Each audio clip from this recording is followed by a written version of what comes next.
রেভিটে cat file import করার সময় বিভিন্ন এরর আসতে পারে, যেমন স্কেলিং এর জন্য অথবা অরিজিনের জন্য। আমরা যদি একটা ফাইল ওপেন করি ক্যাড ইম্পোর্টে গিয়ে, দেখতে পাবো যে এখানে none of the created elements are visible in floor plan 1। এর মানে হচ্ছে যে ফ্লোর প্ল্যান 1-এ যে আমাদের বাউন্ডিং বক্স আছে এর বাইরে ক্যাট ফাইলটি ইম্পোর্ট হয়েছে। এটা দেখার জন্য আমরা 3D-তে যাব, তাহলে গেলেই দেখতে পাবো যে এই বাউন্ডিং বক্সটা যে আছে আমাদের এর বাইরে ফ্লোর প্ল্যানটা। এর জন্যই আমরা প্ল্যান ভিউ 1-এ এটাকে দেখতে পাচ্ছি না। এটাকে আমরা যদি মুভ করতে চাই তাহলে আনলক করে নিয়ে ড্র্যাগ করে নিয়ে আসতে পারবো। আমরা যদি স্কেল নিয়ে চেক করি তাহলে দেখব যে এটার সাইজটা অনেক বেশি বড় হয়ে গেছে। তাহলে এটা ঠিক করার জন্য আমাদের এটাকে আগে ডিলিট করতে হবে, অবশ্যই আনলক অবস্থায়। এখন আমরা যদি আবার পুনরায় ইম্পোর্ট করি, এখন ইম্পোর্ট ইউনিটে অটো ডিটেক্টের জায়গায় আমরা ইঞ্চ দিয়ে দিব। তারপর দেখব যে এটা সলভ হলো কিনা। এখানে দেখা যাচ্ছে এটা মোটামুটি সলভ হয়ে গেছে। এখন আনলক করে এটাকে আমরা যদি সেন্টারে নিয়ে আসি, তারপর আবার লক করে দিই। এখন আমরা মেজার টুল দিয়ে এটাকে মেজার করে দেখব যে এটা সাইজ ঠিক আছে কিনা। 8 ফিট 9 ইঞ্চ আছে এখানে, তো এটা মোটামুটি ঠিক আছে।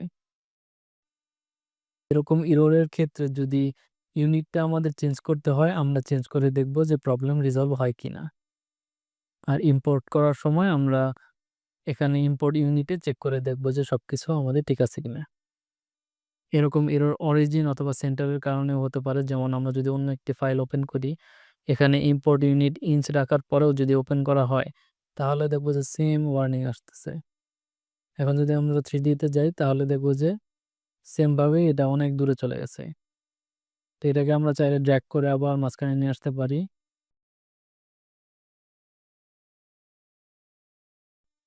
আমরা যদি ক্যাট ফাইলটা ওপেন করি ওই প্ল্যানের, তাহলে দেখতে পাবো যে এর অরিজিনটা কোথায়।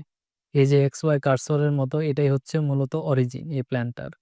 এখন আমরা যদি এই প্ল্যানটাকে এখান থেকে সিলেক্ট করে মুভ করে এখানে নিয়ে আসি, তারপর যদি সেভ করি ফাইলটা, সেভ করা ফাইলটা যদি এখন আমরা পুনরায় আবার ওপেন করি সবকিছু আগের মতোই রেখে, এখন দেখতে পাবো যে এটা সেন্টারেই চলে আসছে, অথবা এই বাউন্ডিং বক্সের ভিতরেই চলে আসছে। এরকম ইরর থেকে বাঁচার জন্য আমরা চেষ্টা করব অরিজিনকে কাছে রাখার আর স্কেলিংটা ঠিক রাখার।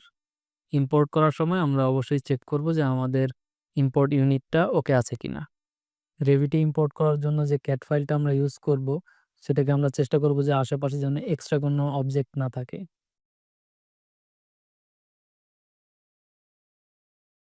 এরকম আশেপাশে যদি এক্সট্রা অবজেক্ট থাকে তাহলে এগুলো আমরা ডিলিট করে দিব আর অরিজিনকে কাছে রাখার চেষ্টা করব।